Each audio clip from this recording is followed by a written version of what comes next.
ኢየሱስ ክርስቶስ የኃጢአትና የሞት መድኃኒት ነው። ከሰማይ በታች ከምድር በላይ ከሱ ውጪ የመዳኛ መንገድ የለም ብላችሁ ስትዘምሩ ብዙ ችግር ሊያጋጥማችሁ ይችላል።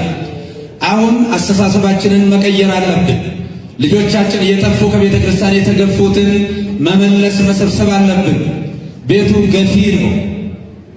ብፁዕ አባታችን ተደጋጋሚ የሆኑ አላስፈላጊ ቃላቶችን በመጠቀምና አላስፈላጊ የሆኑ ትምህርቶችን ትክክል ያልሆኑ ትምህርቶችን በመስጠት እያየናቸው እንገኛለን። የሚወጡ ቪዲዮዎች ሁሉ ስህተት ያለባቸው ነገሮች እየሆኑ ነውና እኔ እንደው እንደ ሐሳብ ቆም ብሎ ነገሮችን ከልህ ወጥተው ከአጉል ፖለቲካ እንደው እንዲህ ስለሆኑ ነው እንደዛ ስለሆኑ ነው ከሚል በዙሪያውት ያሉ ያጃቢዎችት ወይም ደግሞ የእርሶ ተከታዮች ከሚሰሩት ፖለቲካ ይልቅ ቆም ብሎ እንደ አባት ነገሮችን ማየት ጠቃሚ ነው ብዬ አስባለሁኝ።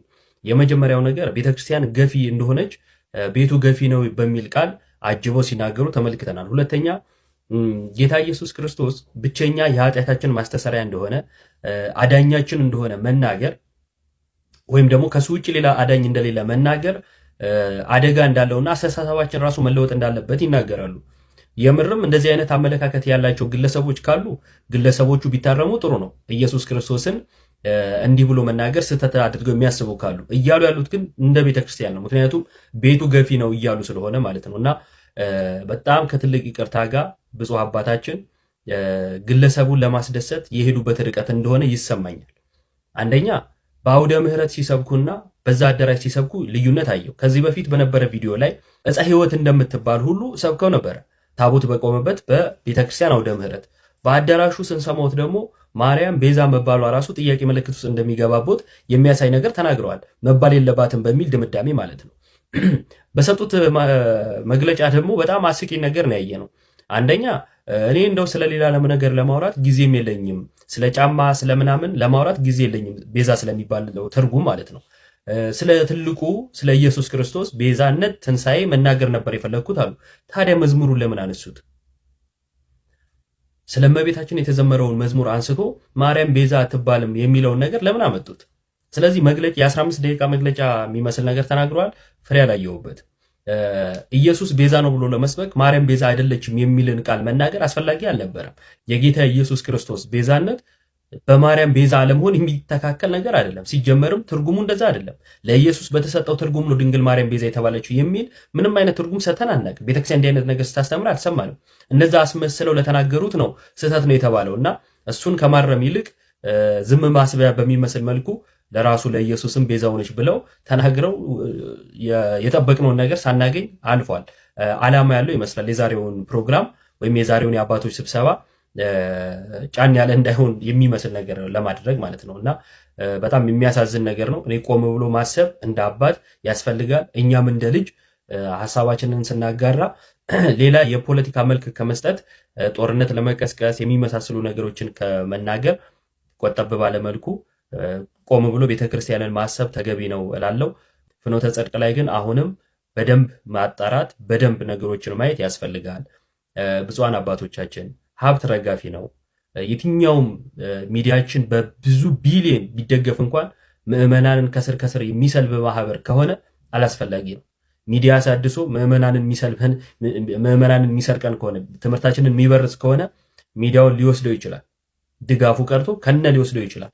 ትምህርታችን ግን አይነኬ መሆን ስላለበት ማህበሩ በጥንቃቄ ቢታይ እላለሁ። ስለ ፍኖተ ጽድቅ ነው ያወራሁት። ሰላም ክርስቶስ ይብዛላችሁ። የአያዘ ልደታ የአቡነ ገብርኤልን መግለጫ አስመልክቶ በፌስቡክ ፔጁ ላይ እንዲህ ብሎ አጋርቶናል። ሌላ ትዕቢት እንጂ ይቅርታ የለውም ብሎ ሐሳቡን በዝርዝር ተናግሯል። ይሄ የበጋሻው የምንፍቅና ማቀርሻ የሆነ ሰውዬ ያለውን ሰምታችኋል አይደል? እኔ እኮ አደባባይ ላይ የጻፍኩት እኮ አቡነ ገብርኤል በትዕቢት ይቅርታ ጠየቁ ብዬ አደባባይ ነው። በቪዲዮ ያልመጣሁት እኮ 2 ቀን 3 ቀን ፖስት ማድረግ ስለማልችል ብቻ ነው። በድብቅ የተናገርኩት አስመሰልከው። አንተ ማለት ምንፍቅና የተናገረ ጳጳስ ስታይ ጆሮ የሚቆም ልብህ የሚደፈርስ ሰው ነህ። ከዚህ በፊት ላስታውስ ምን እንዳለ እስቲ እኚህን አባት እንደኔ የሚወዳቸው ካለ ይባርካቸው። አቡነ ገብርኤል የሰጡትን መግለጫ በትዕቢት የተሞላ ነው ያልኩትኝ አንተም ልብ ያውቀዋል። ከዚህ በፊት አንተ እኚህን አባት እንዲህ ብላቸው ነው ይቅርታ አርጉልኝና እኚህም አባት ተብሎ ይጠራሉ። አንተ የማይመች ነገር ያወሩ አባቶች ካሉ ለአንተ ምንድነው እኚህን አባታውን አባት ይባላሉ ብለህ ተናገርከው እኮ ሊቀ ጳጳሱ ነው። አንተ ያንተን ምንፍቅና ያቀረሸውን ሰው አቡነ ገብርኤል ፓትርያርክ መሆን አለባቸው የምትሉ ሰዎች ኮሜንት ላይ ጻፉልኝ። ላንተ ለክደት ትምህርት የሚመችህን አባት ታቆለባብጻለህ፣ እንደፈለክ ታሞጋግሳለህ። አባት ማለት እኚህ ናቸው ትላለህ። የቤተ ክርስቲያንን ዶግማና ስርዓት ቀኑና ጠብቀው የሚናገሩትን ደግሞ አባቶች ትዘልፋለህ። ነገሩ አንተ አባትህን ነው የምትመስለው። አባትህ በክደት በምንፍቅና የወለደ ግልገል ነህና ትንሹ የመናፍቃን ግልገል ትንሽ ብትታገስ ጥሩ ይመስለኛል። ሻው የሚያቀረሽብህ የክደት ምንፍቅና በስቶባል መሰለኝ። ሰሞኑን ብትታጠብ። ሰሞኑን የዓለም ቤዛ ጌታችን ኢየሱስ ነው ማርያም አይደለችም እንዲያ ነው እንዲህ ነው የሚል የሆነ ጉንጫ አልፋ ክርክሮች እንግዲህ ስንሰማ ቆይተናል። ክርስቶስ የዓለም ቤዛ ነው የሚለው ላይ እንግዲህ የሚክድ የለም። ኦኬ አለ ሚክደው ማን ነው ከተባለ በፕሮቴስታንት ውስጥ ኢየሱስ የዓለም ቤዛ የሚለው ይካዳል። በተለይ በሪፎርምር ቴዎሎጂ ውስጥ ማለት ነው። ምናልባት እዚህ ሚዲያ ላይ እነ ወንድማችን እነዚህና ማንሻሉ ምናምን የሚባሉ ሰዎች የሚከተሉት ቴዎሎጂ ማለት ነው። እዛ ላይ ቱሊፕ የሚባል 5 ፖይንቶች አሉ አይደል? የካልቪኒዝም 5 ፖይንቶች ቱሊፕ TULIP ኤል ሊሚትድ አቶንመንት የምትል ናት። ሊሚትድ አቶንመንት ማለት ክርስቶስ የሞተው እንደ ውስን የሆነ ቤዛነትን ያደረገው እንደማለት ነው። ውስን ቤዞት እያሉ ይናገራሉ እነሱ ራሳቸውም እና ቤዛነቱ ውስን ነው እንጂ ለዓለም ሁሉ የሆነ አይደለም። እግዚአብሔር አስቀድሞ የተወሰኑ ሰዎችን መርጧል። ለእነርሱ ብቻ እንዲሞት ልጁን ልኳል። ልጁ መጥቶ የሞተውም አስቀድሞ ለተመረጡ ለጥቂት ሰዎች ብቻ ነው እንጂ ለዓለም ሁሉ አይደለም የሚል ትምህርት አላቸው። ስለዛ ኢየሱስ እርሱ የዓለም ቤዛ ነው የሚለውን ሳናሳምን እንደው ማርያም የዓለም ቤዛ ናት ምናምን የሚለው ላይ እሱ ቀጥሎ የሚመጣ ነው። ራሱ እሱን የምናሳምናችሁ ቀጥለን ነው።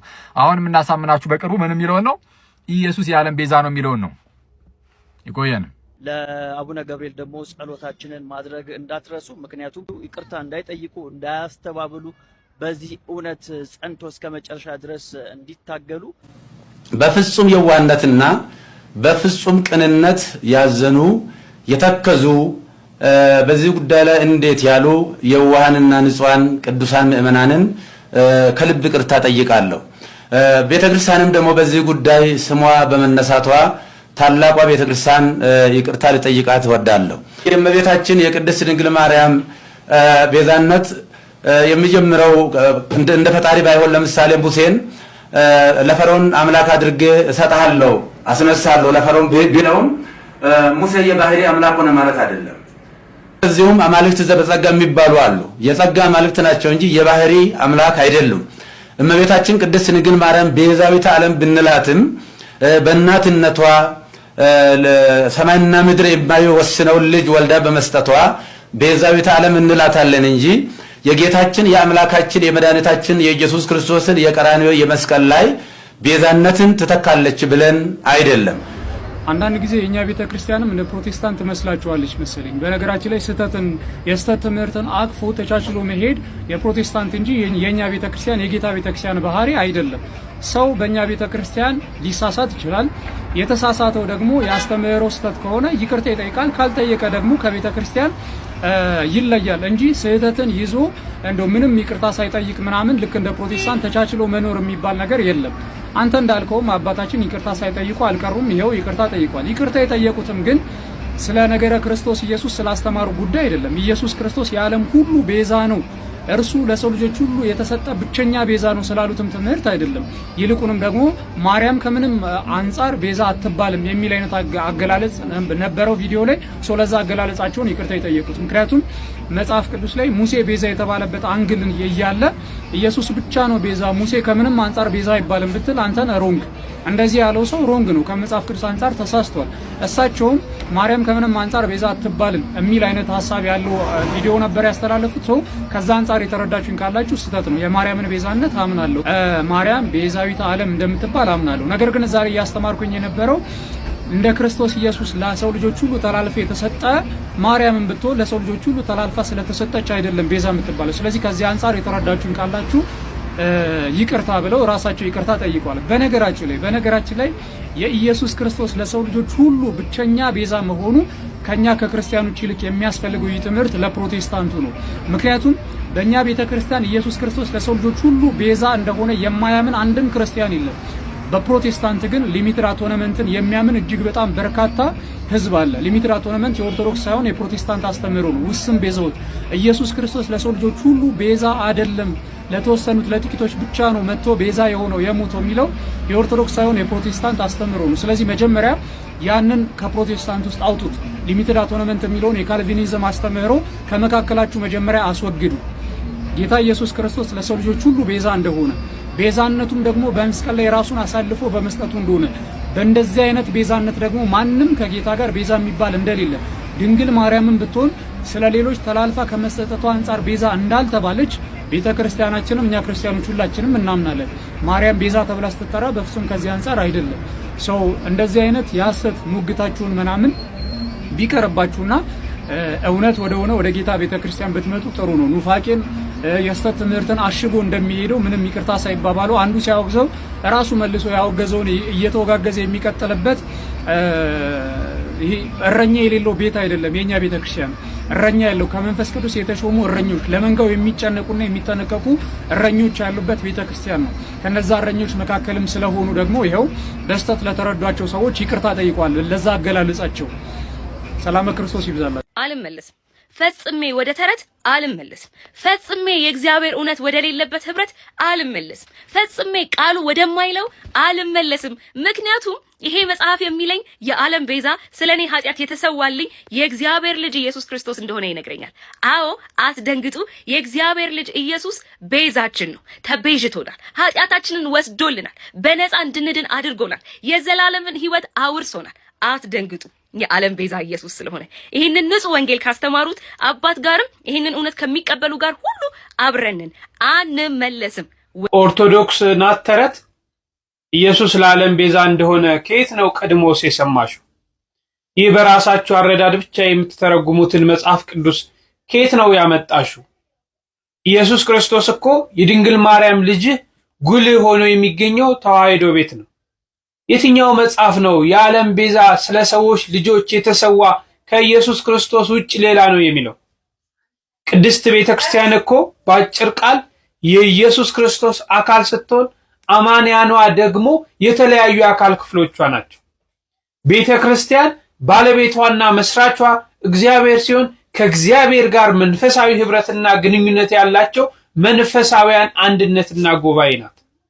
አንድ ሰው በሃይማኖትና በሚስጥር አማካኝነት ወደዚህ ጉባኤ ሲገባ የዚህ ጉባኤ አካል ሆኖ ይሰራል ማለት ነው።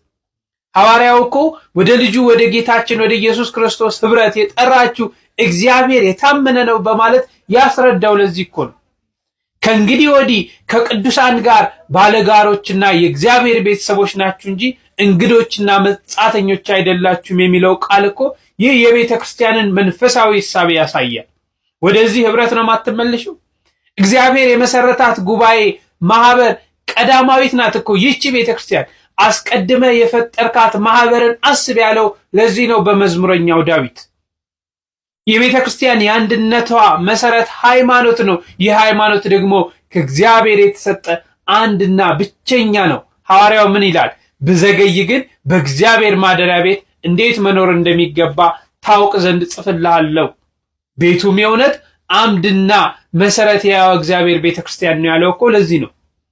ታዲያ ይቺን አማናዊት ቤተክርስቲያን ይቺን ሃይማኖት ህይወት የምትሰብከውን የዘላለም ህይወት እንድናገኝ ቀን በቀን ወደ እግዚአብሔር ተመለሱ፣ ንስሐ ግቡ፣ ስጋውንና ደሙን ብሉ ጠጡ የምትለውን ቤተክርስቲያን ነው በተረት የምትመራ የምትዩ? ይልቅ ክርስቶስ የንስሐ ዕድሜ እየሰጠን ነው፣ ተጠቀሚበት። እኛ ኦርቶዶክሳውያን አዎ አንደነግጥም። ድንግል ማርያም በሔዋን ምትክ የተሰጠችን ቤዛችን ናት።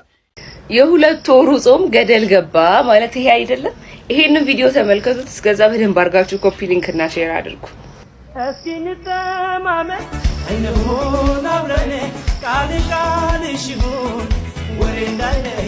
የትኛውን ጴንጤ እወራረዳለሁ? የትኛውን ጴንጤ ከጾመና ከጸለየ በኋላ እግዚአብሔር ቤት ውስጥ በአምልኮ ሲቀመጥ በህብረት በአንድ ላይ ሲያሳልፍ እንጂ ሲጨፍርና ሲጠጣ አታገኙት። ለዚች ፍንዳታ ይህንን ቪዲዮ አድርሱልኝ። እወራረዳለሁ። የትኛውን ጴንጤ ከጾመና ከጸለየ በኋላ በእግዚአብሔር ቤት በህብረት ሲቀመጥና በህብረት ሲሆን እንጂ ሲጨፍር አታሳዩኝም ብላለች። ለዚህም ደግሞ እወራረዳለሁ ብላለች። እኔ አልወራረድሽም፣ ነገር ግን አዋርድሻለሁ። ምን አድርጌ አሳይቼሽ? በእግዚአብሔር ቤት እንዴት እንደምትጨፍሩ አሳይቼ። ይሄማ አፍሪካኛ ያንቀሳቅሳል።